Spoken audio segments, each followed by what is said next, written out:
자, 기도하고 말씀 나누겠습니다. 하나님 아버지 감사합니다. 이제 저희들은 마음의 문을 활짝 열고 주님 주신 말씀을 기다립니다.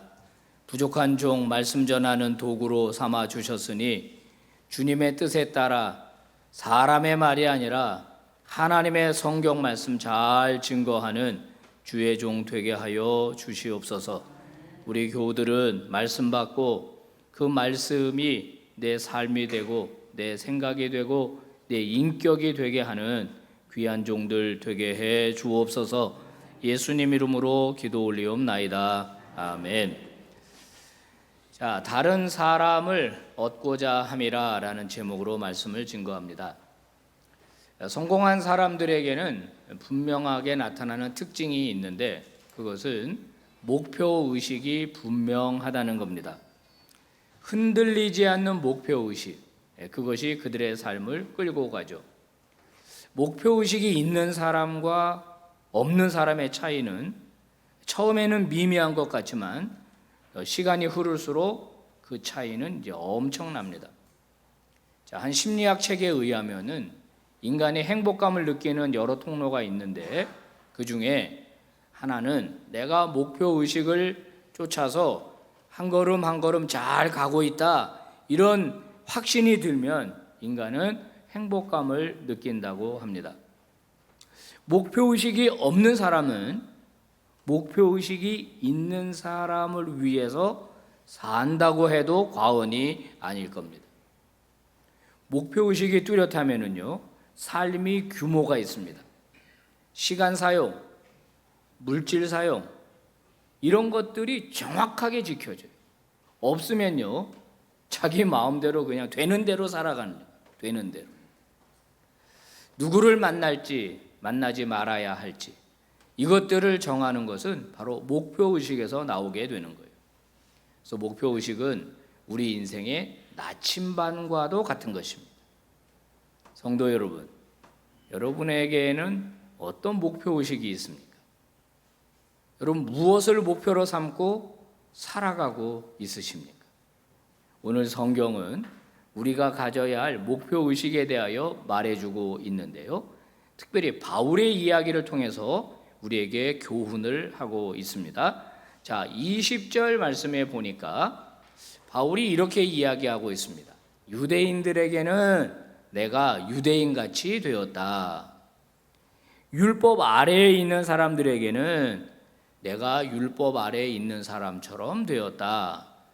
21절에는 율법이 없는 사람들에게는 내가 율법 없는 사람처럼 그렇게 행동했다. 22절을 보니까 약한 사람들에게는 내가 약한 사람처럼 행동했다, 이렇게 말합니다. 여러분, 바울에게는 원칙이 없는 것 같이 보이지 않습니까? 이런 사람에게는 이렇게 대하고 저런 사람에게는 저렇게 대하고, 사람이 줏대가 없잖아요. 그죠? 목표의식이 없는 사람처럼 보입니다. 그러니까는 이럴 때는 이렇게, 저럴 때는 저렇게, 왔다 갔다 갈팡질팡 이렇게 하는 사람처럼 보입니다. 근데 실제로 그럴까요? 그렇지 않습니다. 조금 더 말씀을 들어보십시오. 오늘 우리가 읽은 이 9장의 말씀에는 그 배경이 있는데, 이 고린도 교회의 어떤 성도들이 사도 바울을 비난을 했습니다. 비난의 이유는 뭐냐면, 당신은 예수님의 사도가 아니지 않느냐, 근데 왜 사도인 척 하느냐 하는 비난입니다. 그 근거가 무엇이냐면, 당신이 진짜 예수님의 사도라면 왜 우리한테서 사례비를 안 받았냐? 당신이 뭔가 양심에 거리끼는 게 있으니까 사례비를 안 받은 거 아니냐? 당신이 예수님의 사도라면 의당 당연히 요구해야 되고 사례비 받아야 되는 거 아니냐? 이렇게 이제 공격을 한 겁니다. 그러니까 바울이 이제 자기를 변호하는 거예요. 에? 그래? 그렇지 않아. 들어봐. 그러면서 4절에서 뭐라 그러냐면, 우리가 그 사례비 가지고 먹고 마실 권리가 없겠냐? 있다라는 거예요. 있다. 5절에서는 우리도 내 아내 데리고 선교지도 방문하고 신방도 하고 그럴 권한이 있다 이거예요. 사례비 받아서 할 수 있다. 6절에 나도 일하지 않고 얼마든지 사례비로 먹고 살 권리가 있다. 없겠느냐 하는 말은 있다 그런 말입니다. 있다 그런 말이에요. 자, 여러분 신명기 25장 4절도 언급하면서 일하는 소의 입에 망을 씌우지 말라고 했으니까 복음으로 일하는 자들은 예수님의 말씀처럼 그 복음으로 말미암아 먹고 살아야 한다는 건 나 안다. 그래서 내가 사례비를 달라고 할 수 있고 또 사례비를 얼마든지 받아야 한다는 건 내가 다 안다. 그런데 내가 사도가 아니라서 안 받은 게 아니라 내가 안 받은 이유가 있다는 거예요. 자, 새 번역으로 15절부터 한번 읽어보십시오. 시작. 그러나 나는 이런 권리를 조금도 행사하지 아니하였습니다. 또 나에게 그렇게 하여 달라고 이 말을 쓰는 것도 아닙니다. 자, 그 다음 시작. 그렇게 하느니 차라리 내가 죽는 편이 낫겠습니다. 아무도 나의 이 자랑거리를 헛되게 하지 못할 것입니다.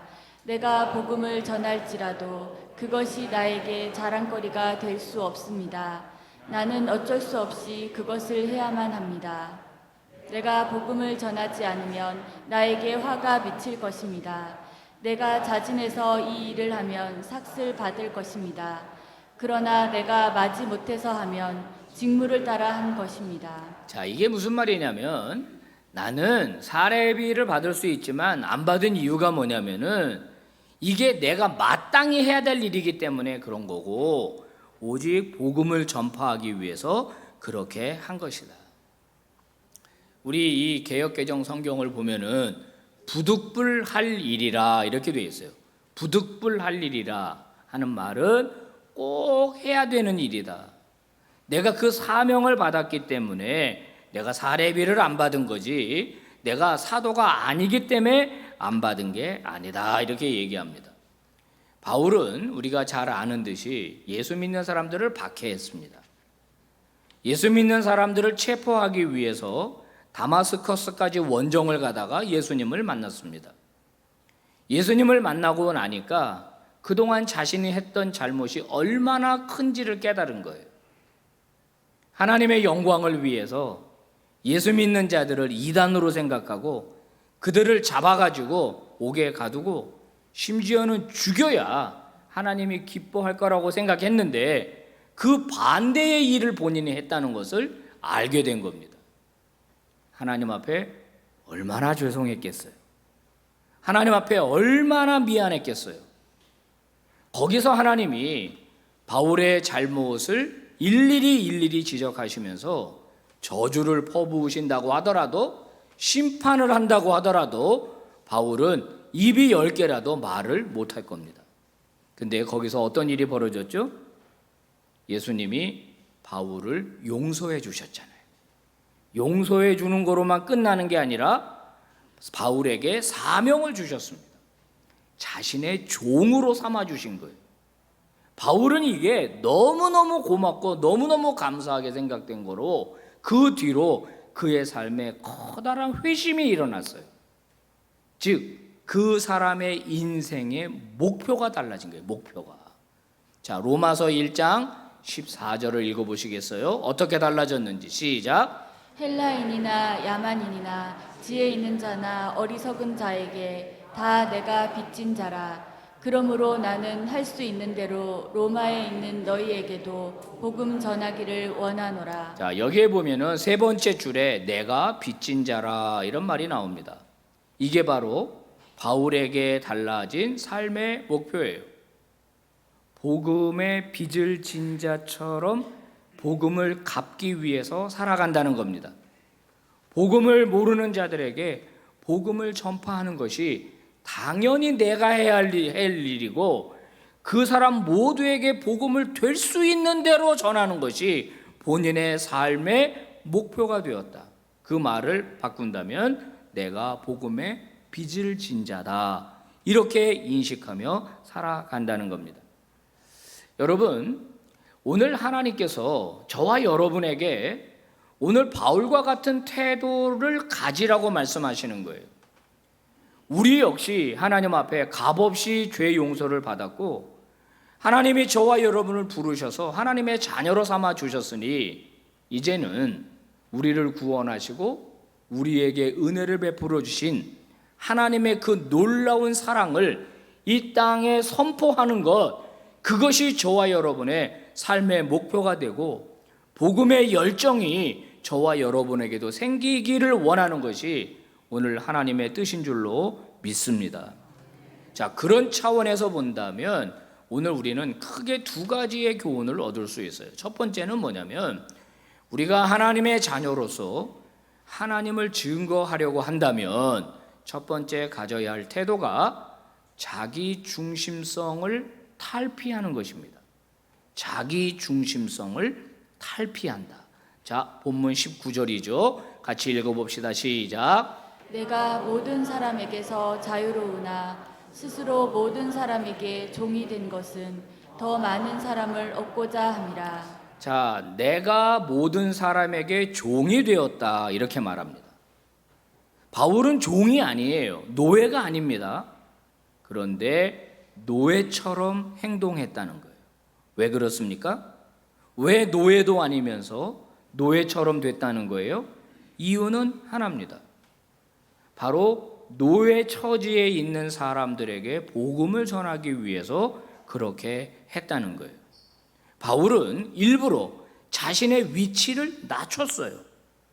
본인은 자유인인데 노예라고 하는 사람으로 자기의 위치를 낮췄습니다. 왜? 그들과 소통하기 위해서 했다는 거예요. 여러분, 이것은 누구한테서 배운 걸까요? 예수님에게 배운 거예요. 빌립보서 2장 5절에서 8절 읽어봅니다. 시작. 여러분 안에 이 마음을 품으십시오. 그것은 곧 그리스도 예수의 마음이기도 합니다. 그는 하나님의 모습을 지니셨으나 하나님과 동등함을 당연하게 생각하지 않으시고. 자, 여기서 예수님의 마음을 가지시라 이렇게 바울이 말하면서 그 예수님의 마음은 뭐냐면 그분은 하나님이셨는데 하나님처럼 그 위치에 있기를 원하지 않으셨고, 그 다음에 뭐예요? 읽어봐요. 시작. 오히려 자기를 비워서 종의 모습을 취하시고 사람과 같이 되셨습니다. 그는 사람의 모양으로 나타나셔서 자기를 낮추시고 죽기까지 순종하셨으니 곧 십자가에 죽기까지 하셨습니다. 네, 하나님의 위치에서 사람의 위치로, 하나님이 계신 하늘이라고 하는 위치에서 땅의 위치로 내려오셨다. 하나님이신 분이 인간의 몸을 입으시면서 자기를 낮추셨다는 거예요. 낮추셨다. 예수님의 성육신은 예수님이 자기 자신을 낮추신 겁니다. 바울은 이거를 본받았기 때문에 자기 자신을 낮춰서 노예처럼, 종처럼 그렇게 행동했다는 거예요. 바울이 살던 시대는 신분 차별이 엄격했던 사회였습니다. 노예와 자유인은 서로 만나지 않습니다. 교제하지 않습니다. 그들 사이에는 보이지 않는 장벽이 있는 거예요. 남자와 여자 사이에는 보이지 않는 장벽이 있는 겁니다. 유대인과 헬라인은 교제하지 않습니다. 보이지 않는 차별 장벽이 있는 겁니다. 누구도 그거를 깨려고 하지 않았어요. 깰 필요도 없어요. 근데 바울은 복음을 전하기 위해서 그 장벽을 깼다는 거예요. 그래서 낮아졌다는 겁니다. 내 중심 사회, 내 중심으로 내 위치에 그냥 있으면 되는데 그렇게 하지 않고 자기 자신을 낮췄다는 거거든요. 성도 여러분, 여러분과 제가 바로 예수님을 닮았다면, 오늘 사도 바울을 닮았다면 저와 여러분도 동일하게 낮아지는 겸손함이 저와 여러분의 삶 속에 나타나야 할 줄로 믿습니다. 미성숙한 사람에게 나타나는 건 뭐죠? 자기 중심성입니다. 미성숙하면 자기 중심적으로 살아요. 성숙하면은요, 반대입니다. 타인을 배려합니다. 자, 할머니와 손자가 대화를 합니다. 할머니가 손자에게, 야, 오늘 점심에 뭐 먹을래? 할머니, 나 피자 먹고 싶어요. 피자는 무슨 그게 뭐가 맛있다고 김치찌개 먹자. 그러니까 손자가 할머니 난 김치찌개 싫어요. 피자가 좋아요. 여기서 할머니가 성숙하니까 그래 피자 먹자. 이게 성숙한 거예요. 반대로 그래요 할머니 김치찌개 먹어요. 그럼 손자가 성숙한 거예요. 성숙한 사람은 항상 자기 중심적으로 하지 않아요. 항상 다른 사람을 보살펴요. 그 사람의 입장을 헤아려요. 그게 그리스도인이 되어야 한다는 거예요. 여러분 영어 단어 understand 아시죠? understand 그러잖아요. 무슨 뜻이에요? under 무엇 아래에 이런 뜻입니다. stand는 서다. 누군가를 이해하려면 그 사람 밑에 서야 된다. 그 사람 밑에 서야 그 사람을 이해할 수 있어요. 시어머니는 며느리 이해 못합니다. 이해 못해요. 선생님은 학생들 잘 이해 못합니다. 좀 가진 사람은요 가난한 사람 이해 못합니다. 그런데 우리가 그 위치를 버리고 그 사람 밑에 자세를 낮추면 그 사람이 보이기 시작해요. 그 사람의 눈물이 보이고 그 사람의 인생이 보이고 그 사람의 한숨이 보이는 거예요. 그래야 뭐가 일어나요? 소통이 일어나요. 인격적 교제가 일어나는 거예요. 그래야 그 인격적 교제를 타고 복음이 흘러 들어가는 거예요. 여러분 이런 태도를 가진 사람이 바로 영적 리더십, 서번트 리더십을 갖는 거거든요. 예수님에게 배우는 리더십이잖아요. 종의 리더십. 내가 윗사람인데 아랫사람 섬기는 거예요. 네가 잘 되기 위해서 내가 존재한다. 밑에 사람 키워주는 거예요.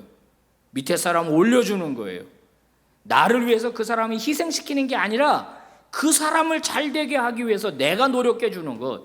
이게 서번트 리더십이에요. 이것은 이미 국제적으로 많은 경영학자들이 이야기한 겁니다. 이제는 서번트 리더십이 필요한 시대가 되었다 하는 거예요. 성도 여러분, 우리가 그리스도인으로서 세상 속에 나가서 일단 우리 가족들이랑 관계를 맺을 때, 또 직장 동료들과 관계를 맺을 때, 거래처와 관계를 맺을 때 여러분 먼저 낮아지고 겸손한 태도를 꼭 갖기를 바랍니다. 그래야 거기에서 복음이 흘러 들어가는 거예요. 두 번째 원리는 무엇입니까? 공감하라는 겁니다. 공감. 22절 말씀을 한번 보시겠어요? 한번 읽어봅시다. 시작. 약한 자들에게 내가 약한 자와 같이 된 것은 약한 자들을 얻고자 함이요 내가 여러 사람에게 여러 모습이 된 것은 아무쪼록 몇 사람이라도 구원하고자 함이니. 바울은요 유대인에게는 유대인처럼 행동했습니다. 이방인에게는 이방인처럼 행동했습니다. 약한 사람들에게는 약한 사람처럼 행동했습니다. 바울은 유대인이기를 포기한 사람이에요. 그건 다메섹에서 청산한 겁니다. 그는 유대인이 아니라 그리스도인으로 살아가기로 결심한 사람이에요. 그런데 그들과 공감하기 위해서 자신의 영적 제자인 디도에게 할례를 받게 했습니다. 고린도후서 11장에 보면 40에 하나 감한 매 39대를 5번이나 맞았다고 얘기하고 있어요. 이건 유대인이 유대인에게 내리는 최고의 형벌이거든요. 이거 설명하면 길고 다음에 이제 이 본문을 여러분에게 한번 설교할 기회가 올 겁니다. 곧. 왜 바울은 나는 유대인이 아닌데 그러면 40에 하나 감한 매를 5번 맞을 이유가 없어요. 그런데 왜 그 매를 맞았을까? 그 매를 맞다가 기절한 사람도 있고 어떤 사람은 죽기까지 했다는 거거든요. 그거는 너무너무 처참한 체벌이에요. 그런데 왜 받았어요? 그거를 받아야 회당 출입권이 생겨요. 유대인 신분이 유지가 되고 그래야 유대인을 만나게 되고 그래야 그들에게 복음을 전할 수 있게 되는 거죠. 그래서 그는 유대인들을 공감하기 위하여 유대인처럼 행동했다는 거예요. 자, 이방인은, 유대인들은 만나지도 않고 상종도 하지 않습니다. 근데 바울은 이 천막 만드는 기술이 있었잖아요. 그러면 하층 노동자들입니다. 그들 공장 안으로 들어가는 거예요. 같이 천막을 만드는 겁니다. 그 사람들이랑 같이 점심 먹고 같이 얘기 나누고 그들의 삶을 공감해주고, 모르겠습니다, 퇴근하고 소주잔을 기울였을지도 모르겠습니다. 왜 그런 겁니까? 그들의 삶을 공감하기 위해서. 그는 그들의 삶 속으로 들어갔어요. 여러분, 이런 바울을 누가 손가락질 하겠습니까? 오직 복음 전파를 위해서. 여러분, 바울이요, 오직 복음 전파를 위해서 그렇게 행동했다는 것, 여러분, 이것을 보고 줏대 없는 사람이다, 그는 삶의 원칙이 없는 사람이라고 비난할 수 있겠습니까? 그렇지 않습니다. 바울을 비난할 수 없어요. 바울은 줏대 없는 사람이 아니라 줏대가 분명한 사람이었어요. 원칙이 없어서 이 사람에게는 이렇게, 저 사람에게는 저렇게 한 게 아니라 원칙이 분명했기 때문에 그렇게 한 거예요. 원칙이 분명했기 때문에. 성도 여러분, 저는 우리 그리스도인들이 이 복음을 전하기 전에 먼저 내가 복음을 전하려고 하는 그 불신 대상자와 좋은 인격적 관계를 맺어야 한다고 생각합니다. 보통 이 교회를 막 욕하는 사람들을 만나잖아요. 이제 전도하다 보면 막 교회 욕해요. 막 개독교라고 그러고 막 그래요. 뭐 목사들이 다 뭐 어쩌고 저쩌고 다 사기꾼이라고 막 이런 사람도 있어요. 여러분, 그럴 때 어떻게 하세요? 아이, 무슨 소리냐고, 우리 기독교가 뭐 얼마나 잘못을 했냐고 막 그렇게 싸우지 마세요. 어차피 그 사람들 귀에는 안 들려요. 자, 공감하려고 한다면 어떻게 해야 되느냐? 맞습니다. 우리가 잘못했습니다. 미안합니다. 대신 사과하겠습니다. 그래야 되는 거예요. 저도 어떤 분에게, 어르신에게 교회 다니시자고 전도를 했더니 교회 안 나간다는 거예요. 왜요? 그랬더니 그분이 중고등학교 시절에 교회 가서 말썽을 피웠나 봐요. 전도사님이 너 다시는 교회 오지 마 그래가지고 지금까지 안 다닌다는 거예요. 내가 그랬어요. 그 말을 왜 이렇게 잘 듣냐고. 왜 그 말은 그렇게 잘 듣냐고. 또 어떤 분은 이렇게 얘기합니다. 내가 그 예수 믿는 사람이라고 해서 착하고 믿을만 해가지고 돈을 빌려줬는데 그 떼였다는 거예요. 그 사람한테 돈 먹고 어디로 날랐다는 거예요. 예수 믿는 인간들 다 사기꾼이라는 거예요. 여러분, 실제로 복음을 가진 사람들이 누구냐면 그리스도인들이에요. 복음에 걸림돌이 된 사람들이 누구냐면 세상 사람이 아니라 우리 그리스도인이에요. 그게 저고 그게 여러분이에요. 그러니까 복음을 전하는 과정에서 누군가가 욕하고 누군가가 비난하면 그거 다 받아야 됩니다. 우리가 한번 따라서 하세요. 미안합니다. 잘못했습니다. 대신 사과드리겠습니다. 그래야 그 마음이 풀려요. 기독교인들에게 받은 상처, 기독교인들이 후시딘 발라줘야지. 누가 그거를 할 수 있겠어요? 성도 여러분, 하나님은 오늘 저와 여러분의 인생이 새롭게 방향 설정되기를 바라고 계십니다. 무슨 말이냐?